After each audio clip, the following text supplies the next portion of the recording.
aqui dando seguimento, né, estudamos a beneficência, e ela coloca aqui uma segunda etapa desse processo psicológico, que é a piedade, né? Ela vem falar desse sentimento muito importante, né? É algo que ela considera um fator psicológico de uma conquista, né, afetiva e importante. E ela vai descrever o que é a piedade, né? E isso nos ajuda a fazer um contraponto. Quando nós estamos fazendo a leitura do capítulo, ela vai dar os traços psicológicos, emocionais do que é realmente a piedade, né? E ela diz aqui, ó,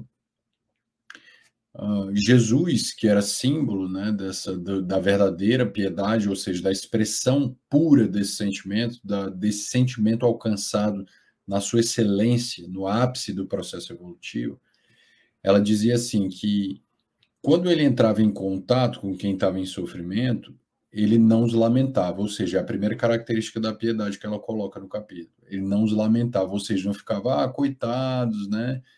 Ou seja, Jesus não revitimizava aquelas pessoas, não colocava eles no lugar de vítima, não procurava colocar eles nesse lugar para que eles ficassem identificados nesses lugares de coitados sofridos.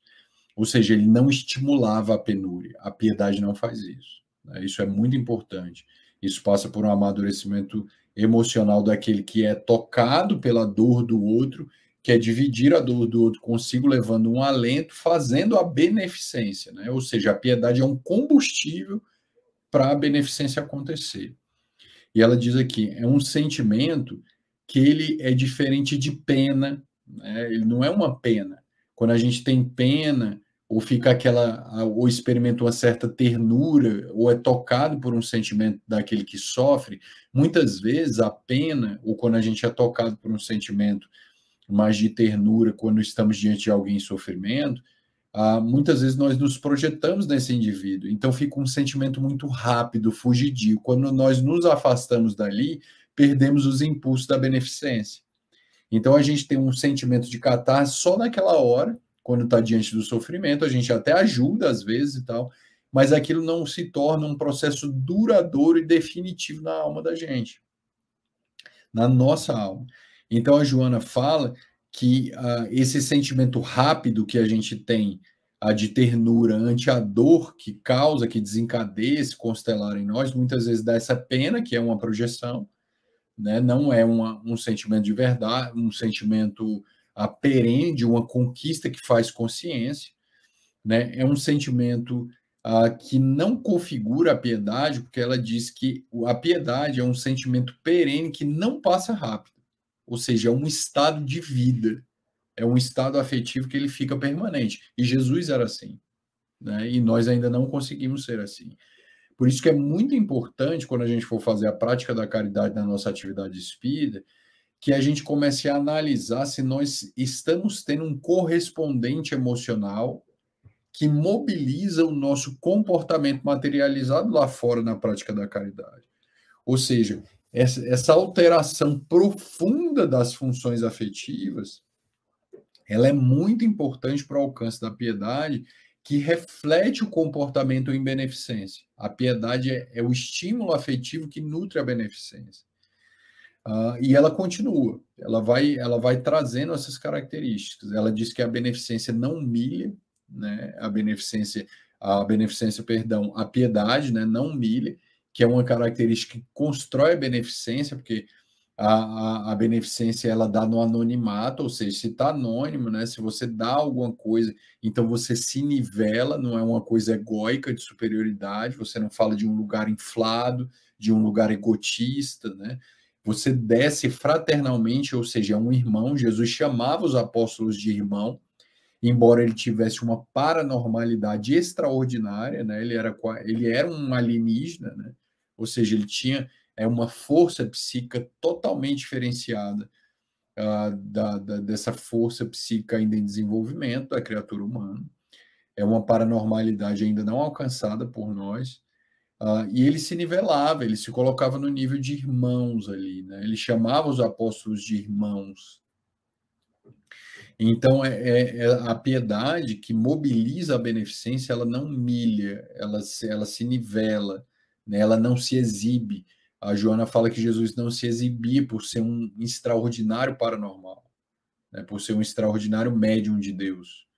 Então, ele não trazia essa consciência egóica inflada que necessitava dessa aprovação, muito pelo contrário, ele se apagava apesar de ser a luz do mundo.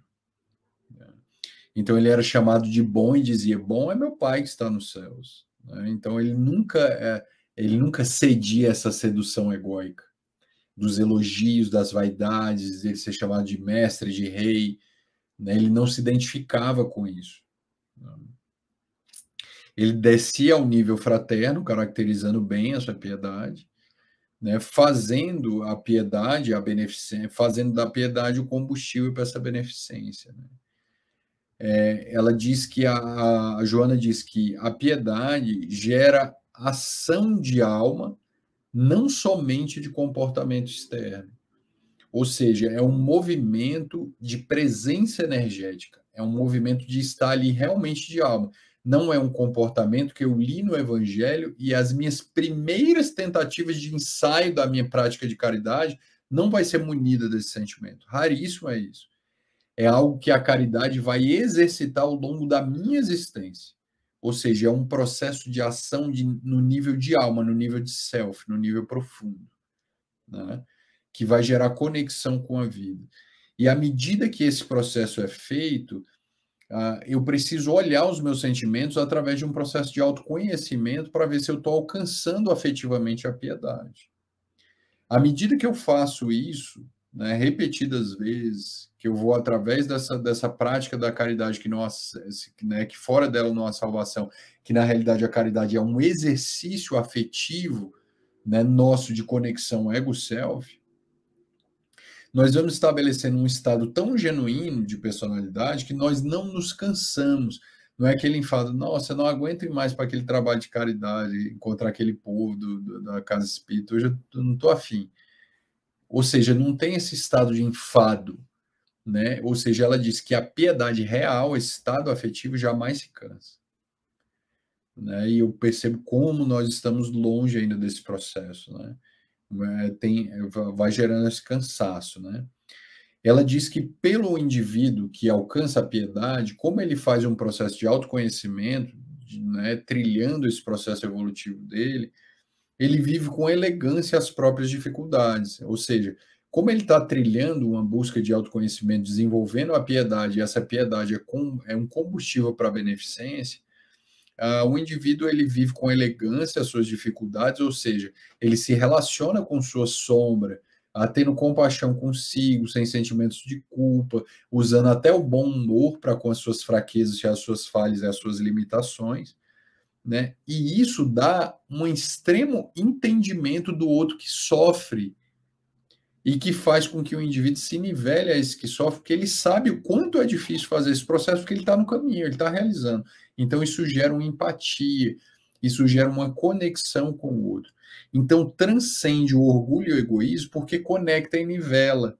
Porque somente aquele que busca essa compreensão através do autoconhecimento e que alcança esse sentimento genuíno, ele vai entender e compreender perfeitamente o outro que ainda está inconsciente para essa realidade, porque ele sabe quão profundo é o processo de mergulho interior.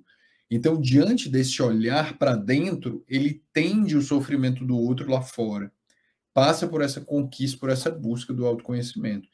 Então, a Joana fala que quando o indivíduo começa a gerar consciência através do autoconhecimento, o indivíduo gera uma síntese perfeita entre o masculino e o feminino, né? Ou seja, o indivíduo é pai na dose certa e é mãe na dose certa daquele que sofre, sem pieguismo, sem vitimizar, sem passar a mão na cabeça, sem colocar o indivíduo para baixo, sem se humilhar, sem ficar dizendo que é coitadinho. Ele é o pai motivador e a mãe acalentadora na dose perfeita, fazendo uma função transcendente entre as duas energias. Ou seja, ela diz que é uma compreensão emocional do processo evolutivo pessoal, ou seja, do meu próprio processo evolutivo, e da compreensão emocional profunda do processo evolutivo do outro que sofre. E isso se dá porque já se passou e está se passando pelas trilhas da evolução com consciência, fazendo consciência. Então, a piedade é esse processo. E dentro desse processo de piedade, não há outro tipo de piedade mais especial, né, que ela vai colocar no capítulo seguinte, né, que é justamente a piedade filial, que ela também chama de amor filial, e que a gente vai estudar no próximo capítulo.